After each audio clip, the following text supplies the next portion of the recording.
honrando al Padre, al Hijo y al Espíritu Santo.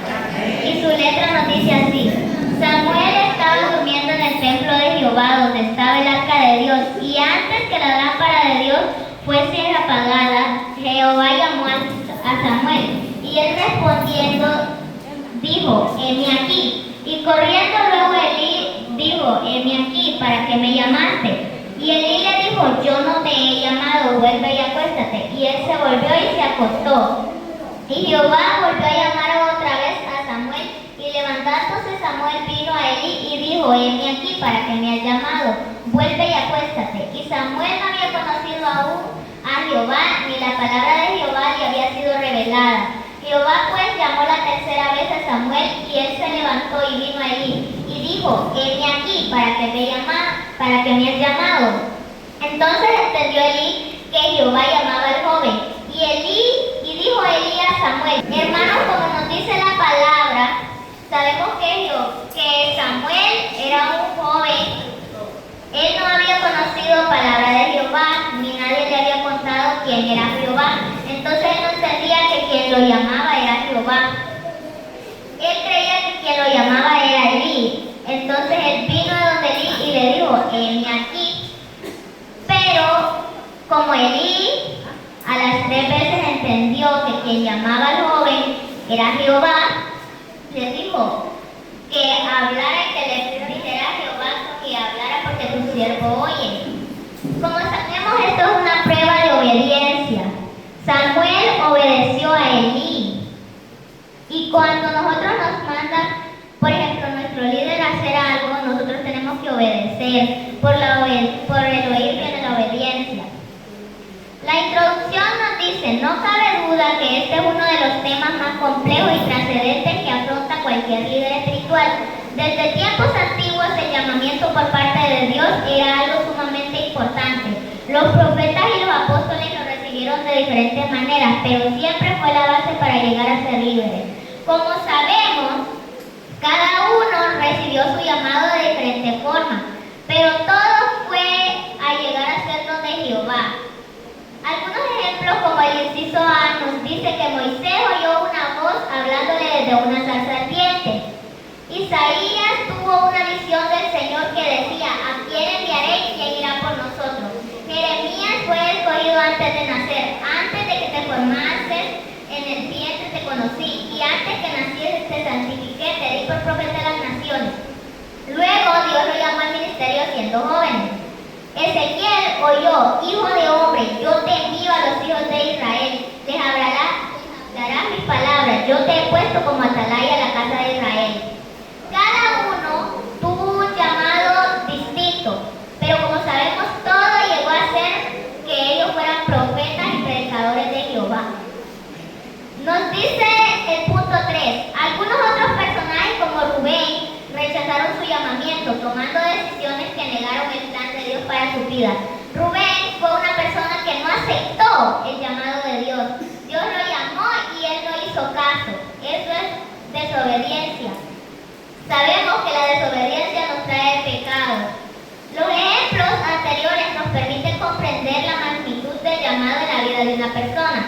Veamos a continuación cuál es la importancia, cómo podemos asegurarnos de que estamos yendo en la dirección correcta y cómo desarrollar ese llamamiento divino. A continuación vamos a ver todo lo que nos dice el punto 4. El punto número 1: figuras que describen el llamamiento del líder. El llamamiento de Dios es el ancla del líder.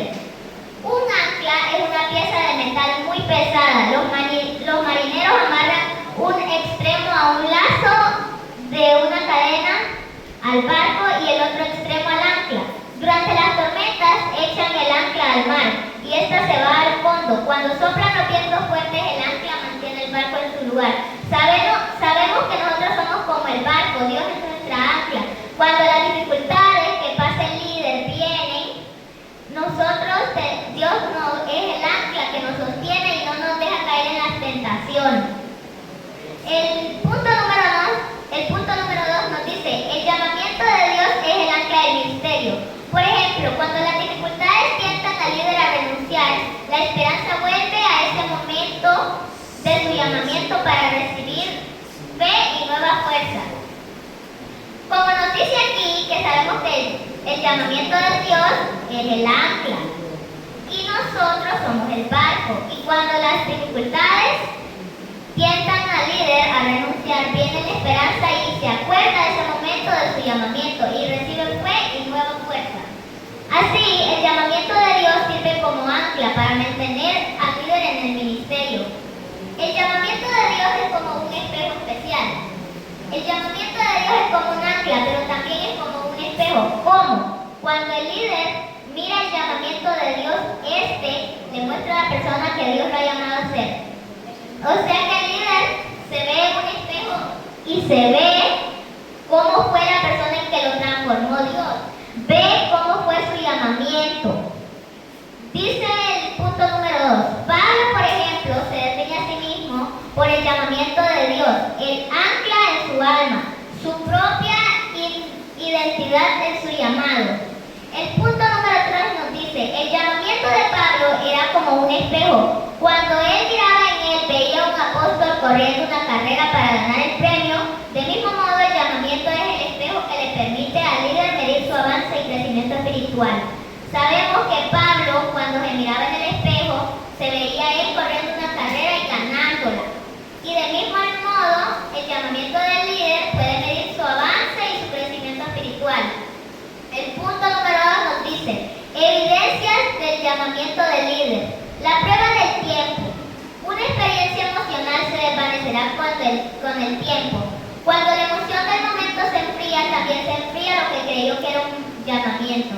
Aquí nos dice que toda la experiencia emocional se desvanecerá, se irá con el tiempo. Y cuando la emoción del momento se enfría, también se enfría lo que se creyó que era un llamamiento. Lo que no es un llamamiento se va. Nos dice el punto número 2. Por otro lado, un llamamiento genuino para ministrar se profundizará. Un predicador dijo que el llamamiento de Dios se le pegará a usted, lo dominará y se apoderará de todo su ser. Lo que no es de Dios morirá, usted le perderá el interés, pero el plan de Dios nunca morirá. Sabemos que el plan de Dios para nuestra vida nunca va a morir, nunca se irá, pero todo lo malo siempre se va a ir, el pecado se va a ir de nuestra vida. El inciso B nos dice, la prueba de la puerta abierta. Si Dios lo ha llamado al ministerio, Él le abrirá una puerta de oportunidad. La primera puerta podría ser el servicio a los niños o en una célula. Si usted es fiel en las cosas pequeñas, entonces Dios abrirá una puerta más grande. Si nosotros le decimos a Dios, gloria a Dios en lo pequeño, Él nos dará un ministerio más grande. También nos dice el punto número 2, que si todas las puertas se cierran, quizás sea sabio volver a pensar en su llamamiento. Si todas las puertas y las oportunidades de llegar a un liderazgo se cierran, hay que pensar cómo fue nuestro llamamiento. Dice el inciso A, una puerta cerrada no quiere decir que no haya sido llamado, pero sí exige un tiempo de oración. Quizás tenga que tratar con algunos asuntos espirituales antes de estar listo para el ministerio, o podría ser solamente un asunto de tiempo oportuno. Puede ser que nosotros necesitamos tiempo de oración, ayuno y muchas cosas en la iglesia, pero también puede ser que todavía no haya sido el tiempo de ser llamado. El punto número C nos dice, la prueba de las motivaciones.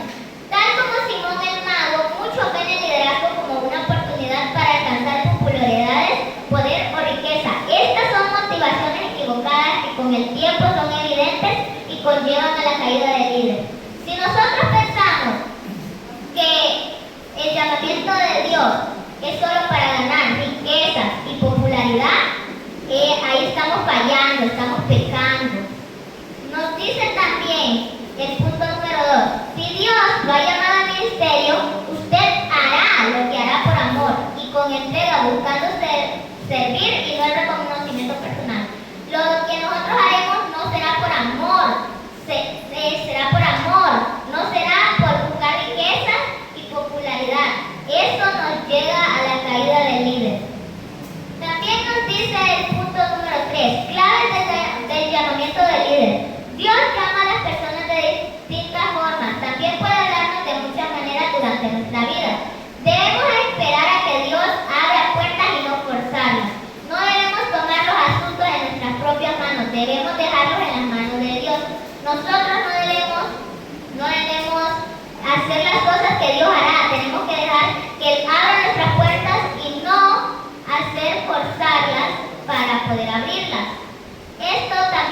pecado. La conclusión nos dice, Dios llama a quien Él escoge y vuestros deseos no afectan su decisión. Así que no podemos intentar convencer a Dios de una cosa u otra. Sin las puertas del ministerio a los que llama, y entonces debemos hacer la obra a su manera y a su tiempo. Amén. Dios le bendiga.